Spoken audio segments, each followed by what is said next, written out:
Good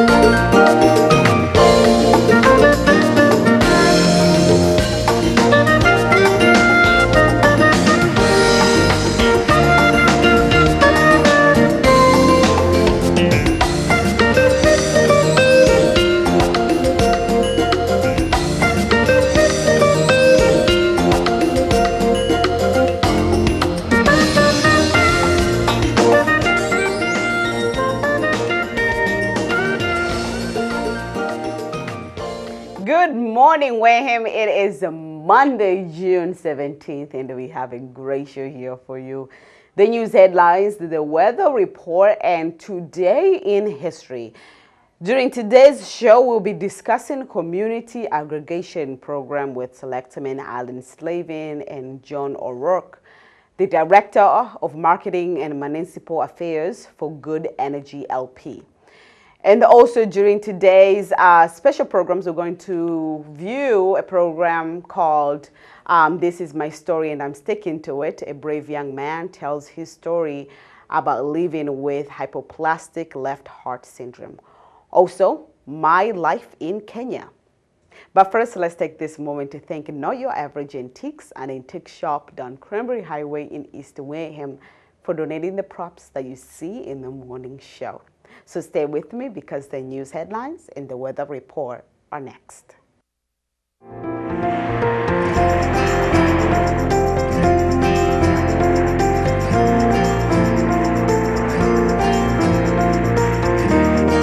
NPR said today is the best of the week. Cloudy today with some sun this morning, sunny today with some clouds for the rest of the day. High at 73 degrees and low at 59 tonight with some rain. Tomorrow considerable cloudy with occasional rain showers all day long with high at 71 and low at 57. A little muggy out there today. And now to the news. There were a few news stories over the week, and here are the news headlines.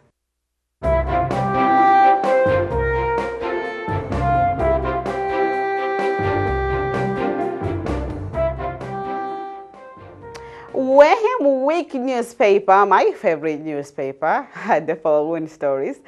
Officials responds to Waste Day concerns. After disastrous hazards Waste Day held on June 1st, officials are saying it is not our fault. The Cover Marion Wareham Waste Disposal District Director Jeffrey Osach said that the decision to hold the hazardous day only in Wareham was made by the Waste Disposal Committee. He attributes much of the backup that day to the fact that people arrived way too early for the event. In the past, two hazardous waste days were held simultaneously in Wareham and Carver, but the event was held only in Wareham this year. The date for the next hazardous day has not yet been set, but there is still a possibility, there is a possibility that the next day will be held in November. And rolling with his homies. Well, the toys in Wareham Boys and Girls Club Director Ken Font's office aren't just for fun. He also thinks that they can teach kids a valuable lesson. Font said, I have every single toy in the collection. If I saw a new one next week, I would immediately buy them. Introduced in the year of 1998, Homies toys represented various Chicano, Mexican, American characters and were initially sold in grocery store vending machines. 10 years ago, Mark Anthony's La Pizzeria in Onset became a beloved place for Font's kids to spend their quarters for the themed figurines. You can take a look at the impressive toy collection at the Little Boys and Girls Club in Onset. And zoning officials' development appears to violate zoning laws, seeming inconsistency in permitting for new homes being built by Zoning Board of Appeals Chair Nazahi El-Kasi are raising questions as the homes go to the ZBA for approval. The 4 homes are located on 2 lots on Old Stagecoach Road, an unpaved private road in West Wareham, and are being built by El-Kasi's company, Cedar Village, Inc. It appears despite extensive clearing of trees and significant construction, there were still many trees in the path of the proposed breezeway. According to the planning office, the breezeways would make the homes duplexes under the law. The permitting for the project is unclear. Duplexes are being built, but the only building permits and permit applications on the file with the town are for single-family one-unit homes. El-Kassis claim that the permits for the single-family homes are in effect permits for duplexes because no matter what, there will be 4 housing units. But according to Wareham's zoning bylaws, a two-family dwelling is defined as building containing 2 dwelling units constructed on a single lot. El-Kassi has 4 permits for 1-unit buildings. And Gatemen opened season with a win. The Wareham Gatemen started the season with a win as they triumphed 3-1 over the Brewster Whitecaps on June 10th at the Spleenland Field. Clouds and light showers didn't dim the spirit of the fans and players who persevered for the win. The team took time before the game to say thanks to the host families who take in the Gatemen players for this summer. We're going to take a quick break right now, and we'll be right back with more.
This is my story, and I'm sticking to it. Coley Candario shares what it's like to live with hypoplastic left heart syndrome. Take a look. It's something that I had to learn to live with because it's there, and it's going to be there, and there's not anything I can do to change it right now, so learn to live with it. Especially as a kid, you get a lot of judgment. What can you do? What can't you do? Coley is talking about HLHS, hypoplastic left heart syndrome. The congenital heart defect has slowed but not defeated him. Don't ask me that question, because I can try it, and I might hurt myself trying, I might... From HLHS complications, Coley suffers from protein losing enteropathy, or known as PLE, a complex and aggressively painful syndrome that prevents his intestines from absorbing nutrients. From what I know, because I went for treatment in Pennsylvania, I am the only kid that went through puberty and grew and has, you know, hair on their body. But because PLE, the kids don't go through puberty. It stops that.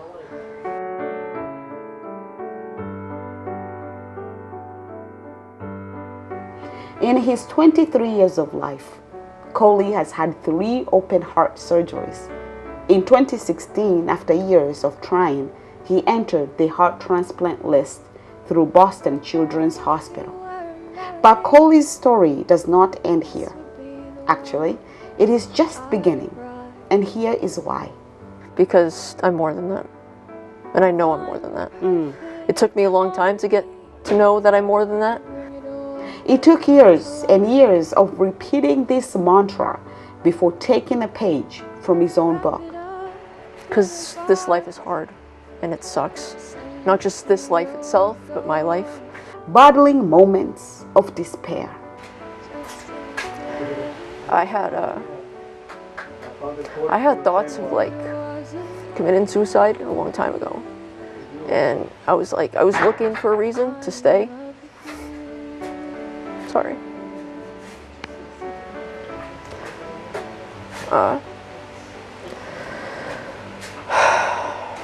Now, I'm sure you've had the moments of why me. Yeah. And so how do you reconcile with those moments? I think I'm very thankful that I'm the one that has it, and that it's not my sister, it's not you, it's not my mom, it's not my father. Because living in it, I can never see one of my siblings or family or friends or anyone in it. It's truly, it's a head game. Recently, Coley made the decision of taking himself off from the heart transplant list. My recent catheterization where they go and check the heart, I've always been too swollen fluid-wise. From the PLE, my body holds on to too much fluid. To have them put in stents in my heart where it's like these little coils that help the blood flow. They look like little like sand timers. The procedure had proved successful.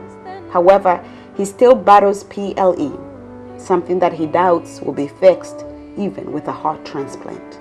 Now, do you ever rethink that idea? That is, okay, your heart is functioning accordingly at the moment, but things may change, and if you take yourself out from the list, you know, you're creating another obstacle for yourself. I could, yeah.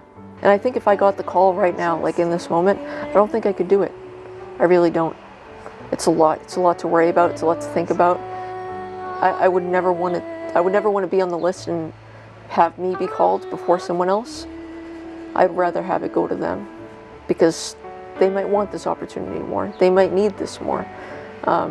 What do your parents think about that? It's hard because they're like, we fought for you for so many years, for so long we fought for you. We fought for you to get here. It's like, yes, but you taught me. You taught me to get here, and we're all living here together, and I'm fighting for myself with you guys. But at this moment, I don't think it's what I truly need. If you were a melody, this would be the one I'd write. As you're telling your story, what do you want people to extract from it? I want people to extract that nothing can hold them back. It doesn't matter what you do or where you are in life, it's going to get better. It always will.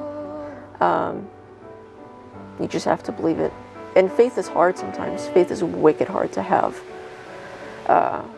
When you're staring at the end of the tunnel and there's nothing there, you can't see any further. And I had a really good support system to tell me, get through it, see what's there. Because once you see what's there, you won't be able to turn back because you'll be so happy of how it got when you get there. And that's what I want people to take away from this, is that you do matter.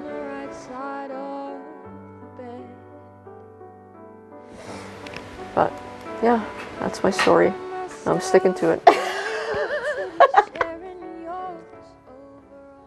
That is my story, and I'm sticking to it. You can rewatch that video on our Facebook page, Wareham Community Television Facebook page, and soon the video will go on our YouTube page, and also we'll have it play on our TV channels. So now to our second program of the day, and that is Living in Kenya.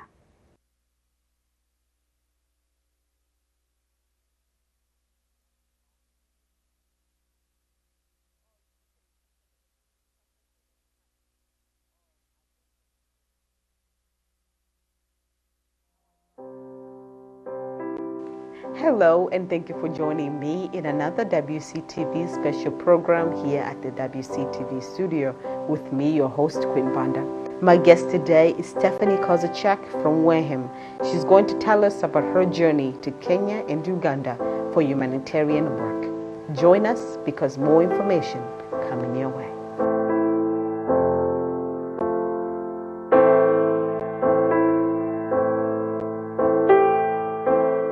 Last time you and I met, this is our second time. The first time was 2 years ago, about 2 years ago.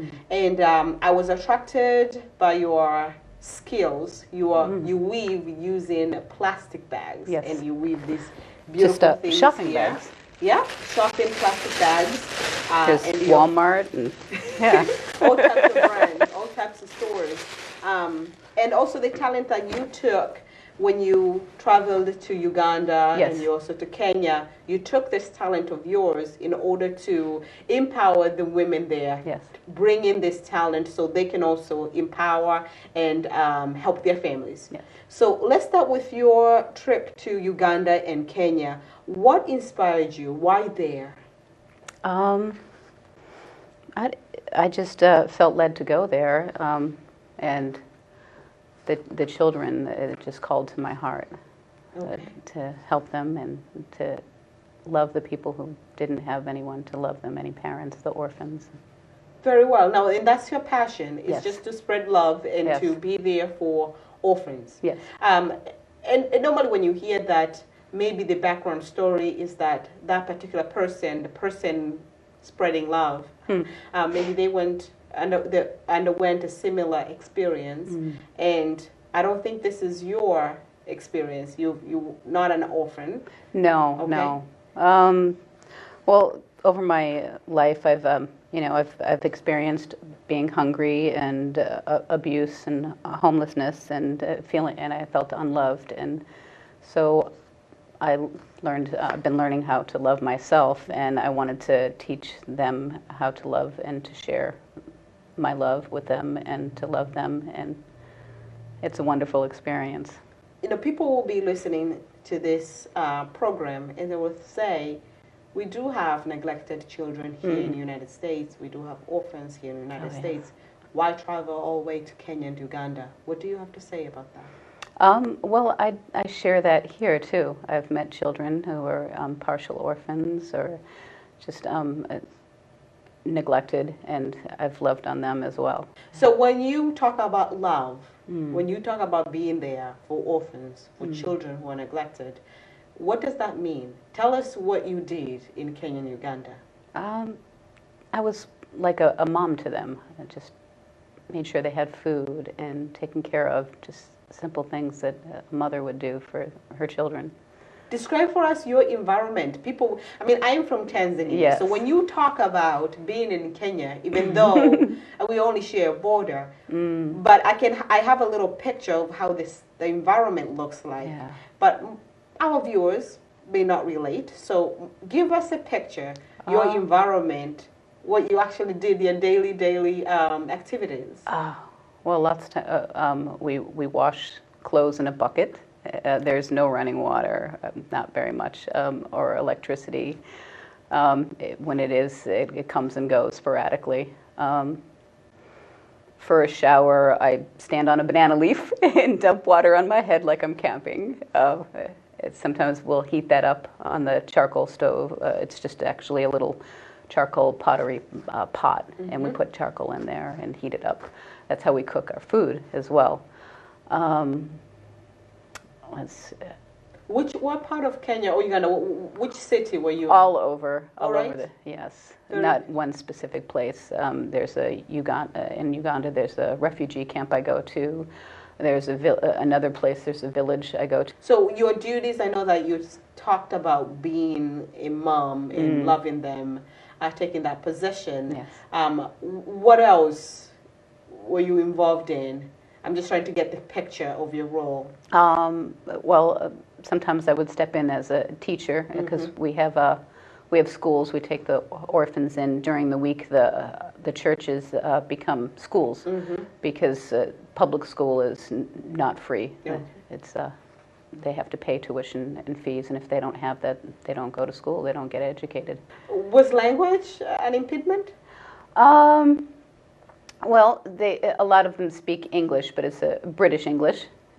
But yeah, so they do a lot of translating, and So there was a little bit of history there. Yeah. Coming from the United States. Yes. It's like, okay.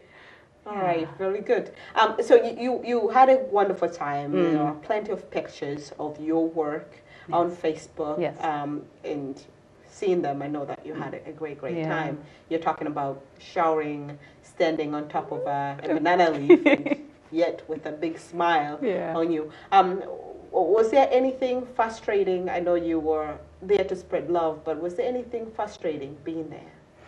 I think the only thing that was frustrating is that sometimes they look at you, you're American or you're white, and they think you have lots of money. I was like, well, you know, if I'm have lots of money, I wouldn't be walking or taking a motorbike. I would rent a car or something, or I wouldn't stay in a mud hut, you know. Knowing me, I probably still would do all that. So how did you get that point across? Well, I have lots of now. They become like family to me. So brothers and sisters that kind of get that point across, or you know, I stick to my boundaries. You know, I'm like, no, you said it was 3,000 shillings. It's not 8,000 shillings. This is what I'm paying. Yes. So just, yeah. The places that you visited, what was their deepest need? Their deepest need is, besides love, is just food, shelter, medicine, education. They're very intelligent, even though they don't go to school, much of them.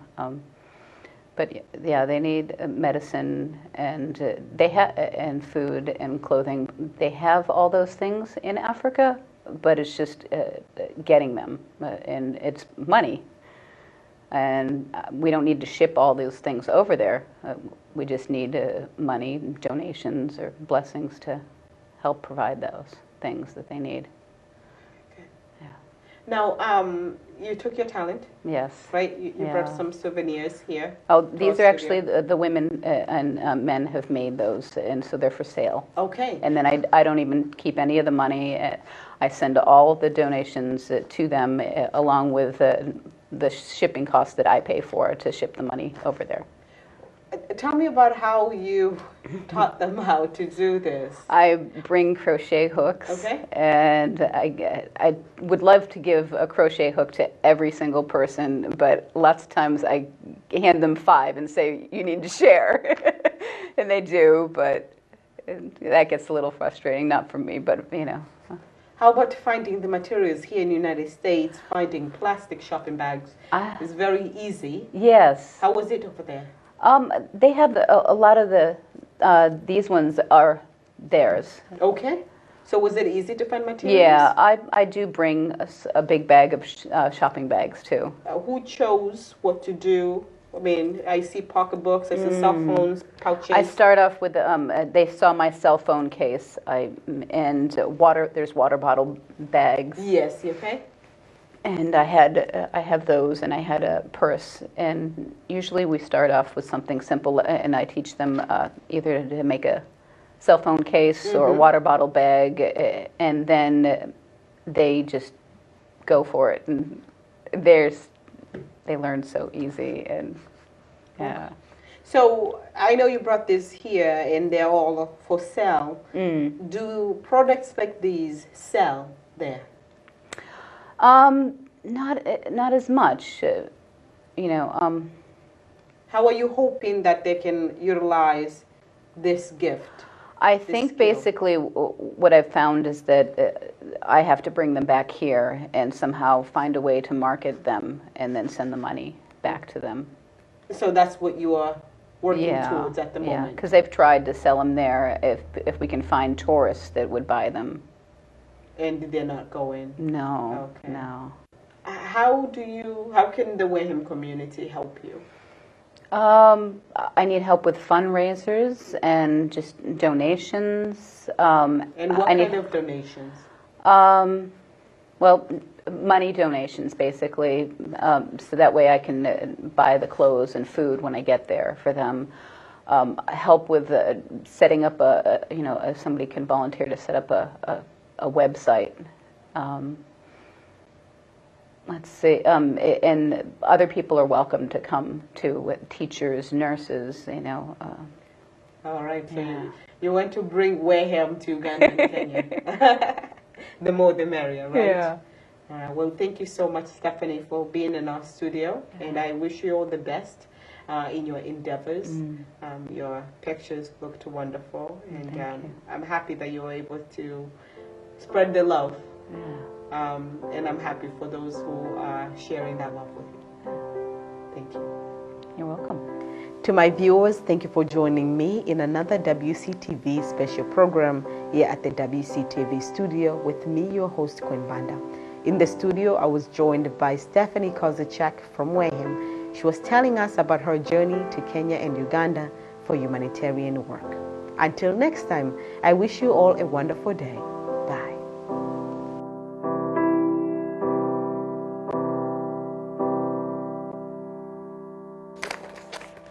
And we're gonna move right along today. So right now, let's take a moment to look where we were today in history.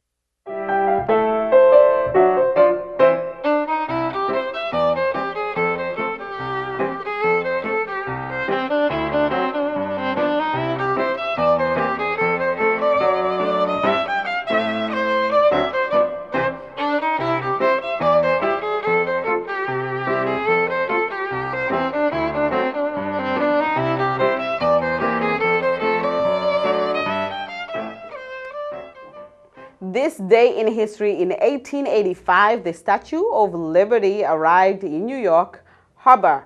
A gift from the French. It was shipped in 350 pieces and then reassembled. President Calvin Coolidge designated it as a national monument in 1924, and it has become a symbol for what America stands for since then. In 1775, Boston saw the Battle of Bunker Hill during the American Revolutionary War. Though the Americans ended up losing the battle and the position on the hill, it was seen as a successful battle for them. The British used up a lot of their resources and suffered many more casualties than the Americans. Morale was boosted for the Americans. And on this day in 1954, legendary boxer Rocky Marciano from Brockton, Massachusetts, defended his heavyweight title against Izzard Charles. The fight took place in Yankee Stadium and it ended up being his 47th win in a row. Rocky would go on to retire from boxing undefeated, 49-0. He was rightfully known simply as the champion and gave his hometown of Brockton the nickname of the City of Champions. Today's birthday goes to tennis player Venus Williams and Serena Williams, the two sisters born in 1980. They celebrate their birthdays today. Happy birthday to everybody celebrating their big day. And that's all for today in history. To learn more cool historical facts, please go online under history.com. Stay with us. The coffee segment is next.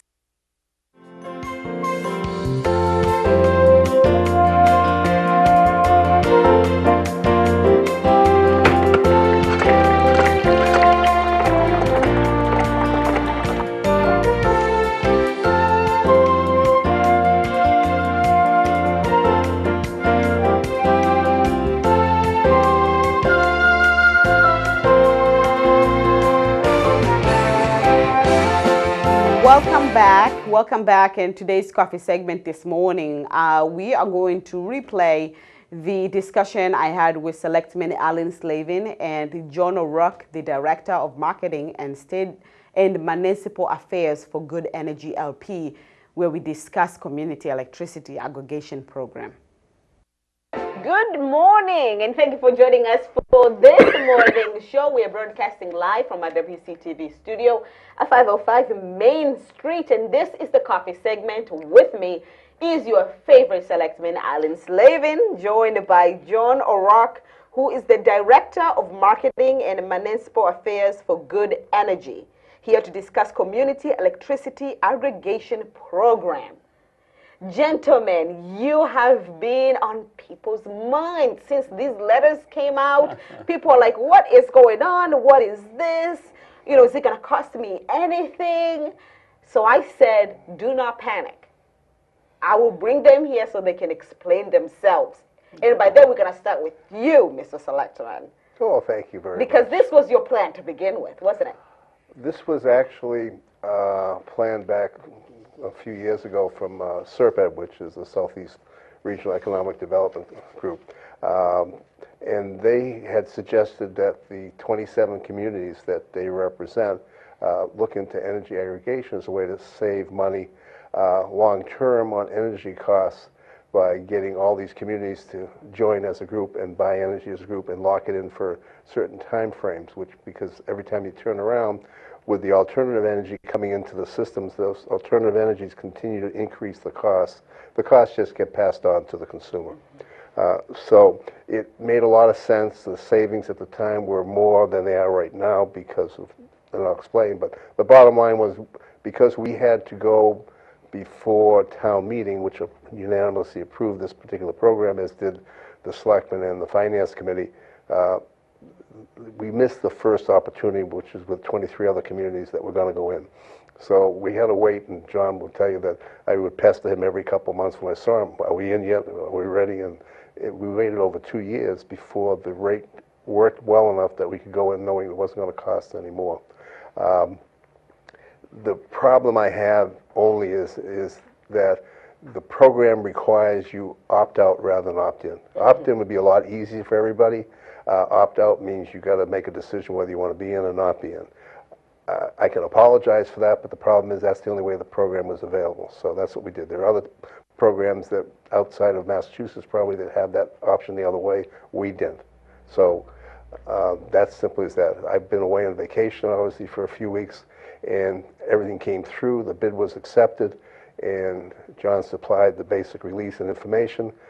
The Board of Selectmen, and I'll take responsibility, should have, while I was away on the 4th of June, should have made the announcement that it was coming, and there'd be information coming to everybody, and it came on Monday this past week, and then there was a press release, and if they had done it a week before, there'd be less confusion. So it's our fault for not getting the information out to everybody. Wow. No, it's just what it is. It's what it is. Now, the problem, and I, as you also mentioned this, you said this, we went to town meeting 2015, right? That's when we approved this? Yeah, and it takes a year by the time you get the AG approval and everything else, and then the process time-wise, because it's not like you can, okay, we're going to do this today, and you put out for bid. John can explain the bid process, but everything else is. And the other piece is that I made a thing on, I don't ever post on Facebook. I don't like doing that stuff personally. I did mention the savings was going to be probably $100 to $150. It's over 17 months of the contract. And also, the bottom line to this is as well, I thought we were part of 5 communities total going in this time. There are 5 communities, but each one was a separate bid. So we're basically in there. If you look at the rate of 1.07, whatever it is, if you look at your bill, at the top piece, there's a piece that tells you how much you're paying. I just had a friend of mine show me his bill, and it's 1.358. Oh, for you're talking about the kilowatts? Yeah, It's and there's 2 pieces to that. This is the problem people have to understand. The Eversource has a carrying charge. Electricity doesn't come to you free as far as getting to you. Never mind the kilowatt usage. There's about 8 or 9 items listed at percentage of pennies that they add up to go into the thing. That they still will have that bill there for you because their carrying charge stays, because you have to pay to get electricity to you, then you pay them for the actual electricity. The savings will be the actual usage of electricity. That's why the dollar amounts aren't huge. So the saving will be the actual usage of electricity, the carrying cost, those stays the same. Those are the fixed costs, right? Correct. Okay. And that's gives you, if your power line goes down the street, Eversource will have to repair it just like if you were the full-time customer. So people are concerned. This will cost, as I say, this will probably save you $5 to $8 a month. It's not huge. Anybody who's a resident of Wareham or any business, the town of Wareham gets no savings out of this. We can't even join it. The idea of this was to try and help citizens, especially on fixed incomes, save some money. It wasn't never going to be a huge amount, but the idea was that, and if you read a book called Peak Oil, it talks about how costs are going to continually go up as far as energy, etc. The more we have alternative energy, the more costs go up because it costs more. Oil will continue to go up over a long period of time, and it will cost more. So this idea was to try and help stabilize your energy costs, because at any time the energy companies like Eversource, etc., are constantly asking the Utility Commission in Massachusetts for increases. come this winter, John can probably explain it better than me, we expect in the wintertime Eversource probably to look for a rate increase again because Massachusetts has committed to a major amount of alternative energy. The governor's been very strong on this, and unfortunately alternative energy is great for the environment, but it's not great for costs. Your costs are going to continue up because it's more expensive. So we're hoping that by the time, we're in this program for 17 months. At the end of 17 months, we then join the original group we should have been in if we had time-wise, and our savings will increase. So for the average person there, if you're uncomfortable or if you're nervous about this, I know it's inconvenient, but just opt out, it's fine. You can opt back in whenever, 17 months, whatever. But the bottom line is in the long term, this will save you money, and you will have the opportunity to save money well into the future, not short-term, month or 2 months. We're talking years down the road. All right, so before we get even further into savings, let's take it, bring the ball back to you, John. Tell us about you, and you were explaining to me how you fit into this plan between Wareham and the Energy, the actually company who's going to be supplying the energy, the electricity, right? So tell us about you. Well, thank you, Queen, for having us on this morning. Alan just gave an absolutely outstanding summary of what's going on. And I'm not getting paid either, by the way. Let me give you some history as to how this came about. Back in 1998, there was a divestiture here of the energy industry, and the utilities had to divest themselves of their generation assets. So over about 3 or 4 years at that point in time, they had to sell those assets. And since then, the only way the local utilities make money is by delivering the electricity, servicing the accounts, servicing the infrastructure, doing the billing. They're neutral as in terms of where that supply comes from. And also, along with divestiture, the residents of Massachusetts were given the option of going out and finding their own electricity suppliers. Unfortunately, not many people did that. So municipal aggregation was laid dormant for quite a while, except for the Cape Light Compact, which went out to bid back in 2001. Good Energy came into the market in 2014. We started conversations with the Southeast Regional Economic and Development District, and essentially Ross Perry, who was the Municipal Services Director at the time of SERPED, put together an aggregation of most of the towns in the SERPED region. Wareham did not have a vote at that point in time. A warrant article passed, so they were a little delayed. That's why they've gotten into it a little late. But essentially, since that time, there are 351 municipalities here in Massachusetts. 47 of those have their own municipal light departments, which are considered aggregations. So that leaves 304 who can basically be eligible for municipal aggregation. Of those, as of today, there are 147 who have approved plans. And there's a number in the queue at the Department of Public Utilities to be approved. Probably in the next 3 years, you'll have just about all of the municipalities that are eligible in Massachusetts will probably have a municipal aggregation plan. Essentially, the objective of the plan is to give people another competitive choice for their electricity supply, to give them reduced prices. Now, every time we say something about savings or reduced prices, the DPU wants us to add a disclaimer that future savings are not guaranteed. I can tell you in Massachusetts, our 36 active aggregations at this point in time have all saved residents money. So we have a very good track record.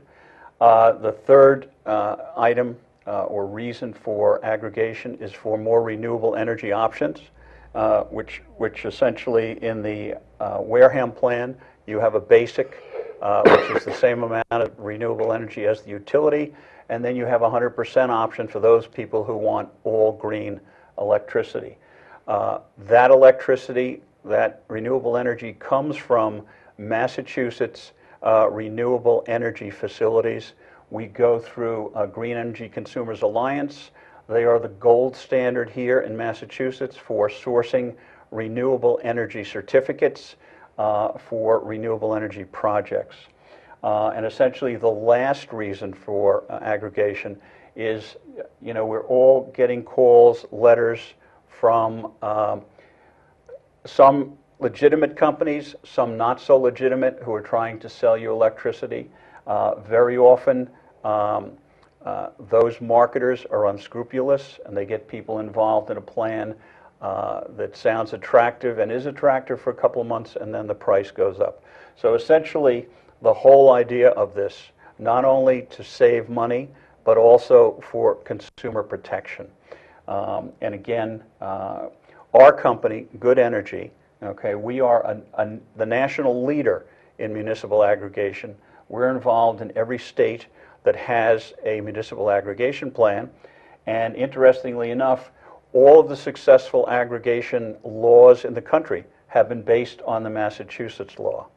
The Massachusetts law, and again, this is a question, probably the most frequent question we get is, why is it an opt-out program rather than an opt-in program? Okay. The rationale for that, when the law was written back in 1998, the way to form the largest buying group is through an opt-out plan, so that you present people with the offer of the plan, and to get into it, they don't have to do anything. So it's convenient for them. Certainly the other option, the other rationale for the way the plan is, the way the law is written, is that it goes through the municipal government, because in each municipality, that is seen as the best organizing facility to put a plan together. So the combination of those two things basically makes this a very palatable plan for the residents to get involved in.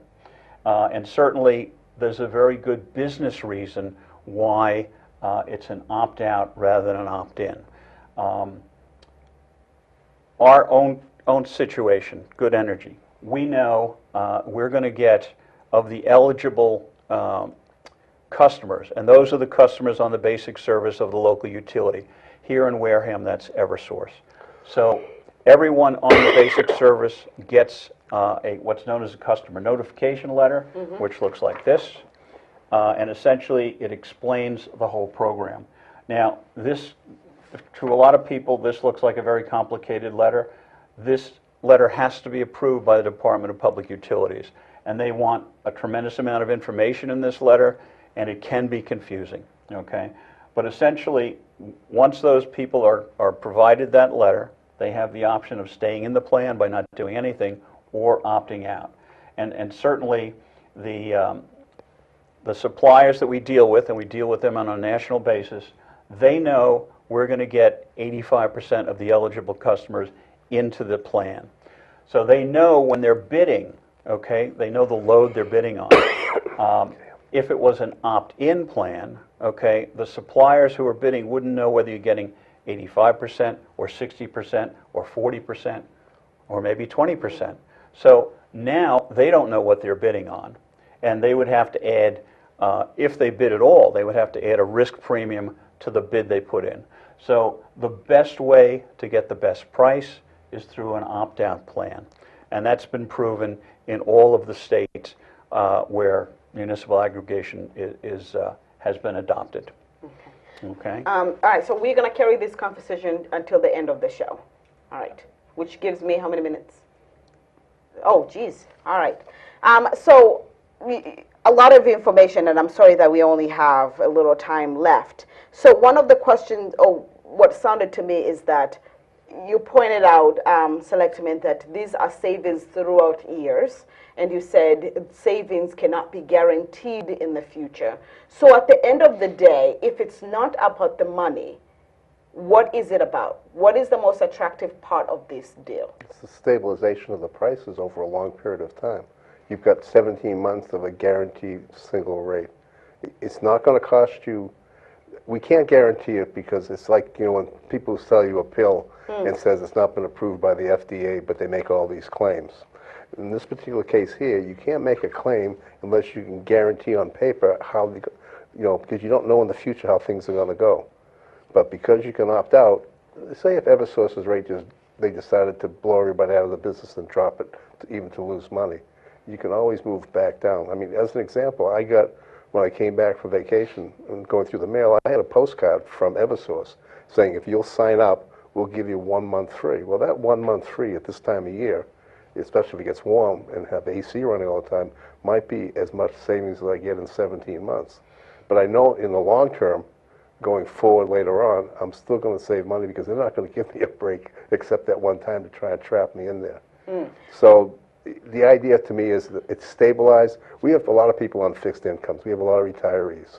It's not a huge savings, but we're just trying to find ways to make it easier for people on fixed income To or know anybody what to expect. but also to try and save the money. I realize $5 to $10, a month is not huge. If you smoke cigarettes, that's about 1 pack of cigarettes or 2, but we're trying. We're trying to find ways to help the citizens in Wareham to control costs. So I have here, how about those who are already using a third party? How can they get into, can they join the group? Basically, those who have been put on a third party or have accepted a third party contract do not get the customer notification letter because they've made that decision already. If they are in a situation where their contract is ending or they want to get out of their contract and they check with the supplier that there's no termination or penalty to get out, they can join the aggregation. And I noticed that in Wareham Week, on page 3, this week, yesterday's edition, there is an article on the aggregation, and it gives the number in there to call Dynergy if those people want to get into the program that have already chosen another supplier. And Dynergy is like Eversource. So instead of dealing with Eversource, you're going to be dealing with Dynergy right now. Well, essentially, you always deal with Eversource, okay, because you still get one bill from Eversource. The only change on that bill is on the line of supplier that has a different name than Eversource. It's the name of Dynergy, the supplier. But everything goes through Eversource. They continue to service the account. They continue to maintain the infrastructure. If you have an outage, you call Eversource. Everything remains the same with Eversource except where that supply comes from. So people aren't disrupted. They're not going to get another bill. They're just going to get their Eversource bill as usual, and the name of the supplier changes, and the rate is going to be different. So all other things remain the same. We're in this for 17 months. After those 17 months, is it automatically renewal or what? The reason why it's a 17-month contract is, as Alan pointed out, we wanted to make it coterminous with the other members of what we know as the SERPED group, 23 other communities. So they'll both be ending after 17 months. They're going to be renewed. At that time, Wareham will join that group. They'll become the 24th town in that municipal aggregation, and they'll be advantaged because there'll be a larger buying group. Yeah. And at that point in time, we go out to bid again for a competitive bid. We get 3 or 4 national suppliers who will give us bids anywhere from a 12-month to a 36-month contract. And at that point in time, all those towns get together, we have a big meeting, and we decide which is the best option for those towns to get into. Okay, so Dynergy, I mean, we talked about clean energy, alternative energy. Is this what the energy, the electricity we're going to be using? No, we're going to be using from Dynergy whatever they have for supply. They have to have a mix of alternative and regular. Okay. Again, if you look at that second option, that's like alternative energy 100% only. That's for someone who decides they just don't mind paying more money because it will cost more, for a rate per kilowatt, but they'll have what they call alternative energy. If not, then you're basically paying for a mix you're paying for now with Eversource. When you look at your bill from Eversource, you need to look at the top line. There's a black line across that has like 200, I just looked at one today, it says 229 kilowatts at 0.1358. Yes. That's the area that we're talking about. Everything below that Stays the same. Stays the same because that's all the carrying charges and all the fees and everything else that the energy companies like Eversource charge you. and people don't realize, it's like looking at your phone bill or your cell phone bill. You got a usage bill, and then you got like 10 items below it, all these little surcharges. So the savings is there. And again, the idea really is that we're trying to stabilize the cost and to save money, because we know from history, we know from what's happening around us that the energy costs, as far as providing power, are going to continue to go up. Because as we use more and more alternative energy, it will get to a point where alternative energy and fossil fuel energy are going to do one of these things, and they're going to cross. And at that point there, alternative energy actually might be less expensive than fossil fuel, because fossil fuel has a limited lifespan of availability.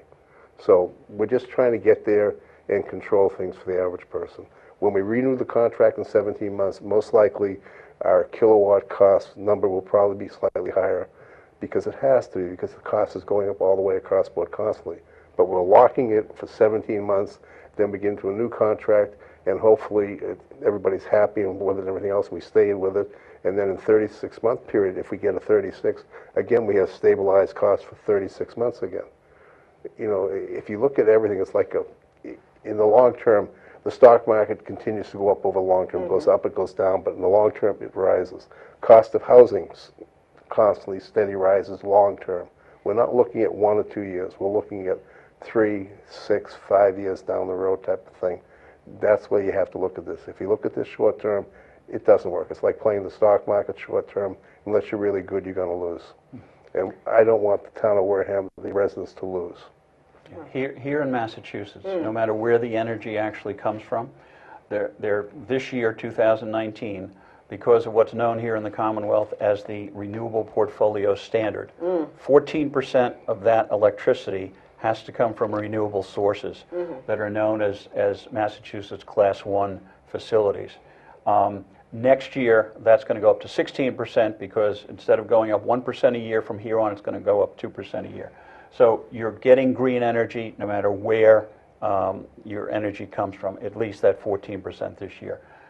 We've added that 100% option for those people who are interested in being all green, because there are people that want that, okay? The idea to have the basic option is so that we can get it under the price to compare with Eversource, and it's lower. Right now it's lower just by a little bit, but we all know the Eversource rate is going to go up probably substantially in the winter. This rate stays the same for the 17 months. For the 17, yes, because according to the letter of Eversource, it's charging 0.10836 per kilowatt per hour. That's correct. And the aggregation plan will be 0.10770. So the difference there, we're looking at 0.00066. It's not significant at this time. It will be significant as that rate goes up for Eversource in the winter.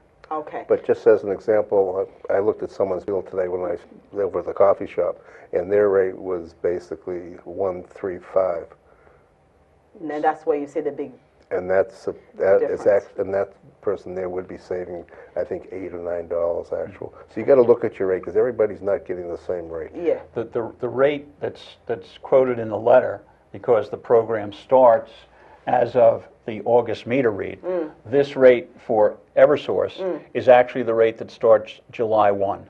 The rate right now for Eversource is still 13.58, I believe it is. Okay, until the end of June. Then it goes down to this 10.8 number. All right, so what now? So people got their letter. Those who wishes to opt out from the program, they can send their letters back, right?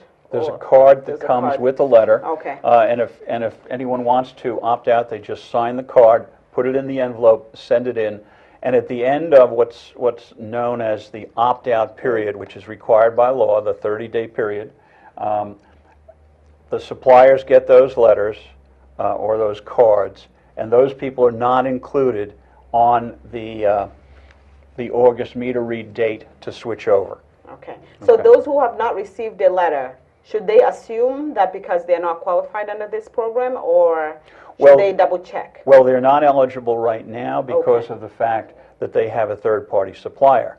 Again, if they have a situation where there's no penalty or termination fee with their present supplier and they want to come into the aggregation, they can call the number, they can call Dynergy, and they can get into the program. Okay. Selectman, as for now, what is the town doing? What is the behind-the-scenes work? Well, again, when we have our meeting next Tuesday, I will be more verbal again, you know, explain, etc. We have basically, if anybody calls into town hall, they basically get transferred over to the town administrator's office. Patty Neal, who's the administrative assistant there, has all the information forms, and I was there yesterday. They're helping people that, you know, don't understand or are confused by what it is. And again, you know, part of this is because we did not properly notify people. You know, the thing that bothers me most is that over the last 6 months, I've constantly at selectmen's meetings mentioned this was coming, and actually, I think as little as before I left, I mentioned that we were waiting for the bid to come in, whatever. The newspapers really have not, in the last 2 years, really picked up on this and put it out to the public as well. And, you know, some people read Wareham Week or the Standard Times or the Wareham Courier. People sometimes go onto the town website. People may watch this program. It's the only way you can do this is a mass mailing. And even then, a lot of times when you get a mass mailing, a lot of that stuff goes into what I call the rotary file, which is a waste paper basket they don't read. If we could have a way of sending pictures, which is television, you know, that works. You know, pictures are 1,000 words, as they say, one picture. So it's really hard because people, this just emphasizes why town meeting is so important for participation, or at least to keep up with what's going on somehow. Because if town meeting votes unanimously for this, the Board of Selectmen voted for it, we just didn't pull this out of our back pocket. The Finance Committee, which has their job is to make sure anything that goes before town meeting is financially responsible for the residents of the town, for the town itself. I believe it was a unanimous decision on the Finance Committee as well. The problem is that we had this delay in time, and people forgot. But I'm going to say, not a lot of people. Well, it's really 3 years because of the time frames of when it actually gets acted in. You pass it, and it doesn't happen. It happens a year later. But the bottom line is I had at least, I'm going to say 4 or 5 people, which is very small, constantly ask me, Alan, when's it coming, when's it coming? Yeah. You know, so some people picked up on it and some didn't. But the bottom line is that, you know, if you don't participate in your local government, when you have basically town meeting style government, things happen and you may or may not be happy with it. But the only way you can do things is to be there and voice your opinion. We got 1 minute. Do you want to add something, John? Well, certainly, the article in Wareham Week has 2 phone numbers there that you can call. It also has the Wareham website for this, which is warehamcea.com. And either one of those places can give you information. All right. Do you want to show this? I will add that. So Okay. we have 30 seconds. Thank you so much, gentlemen. Alan Slavin, thank you and welcome back. And John, thank you for being here Thank to you, Queen. educate us and to open this public forum. Just, you know, people to know what is going on. Thank you for joining us. Well, we cut Queen off. She was about to thank you, all of you, so I'm going to do it in real time. Thank you for joining us this morning in Good Morning Wareham show. We were just watching the coffee segment and we were discussing community electricity aggregation program. And that video is on Facebook at Wareham Community Television Facebook page. If you missed us this morning, the video or this whole show will re-air this evening at 6 p.m. And I will be back here on Wednesday with more. So with that, I would like to say have a wonderful day, Wareham, and see you on Wednesday.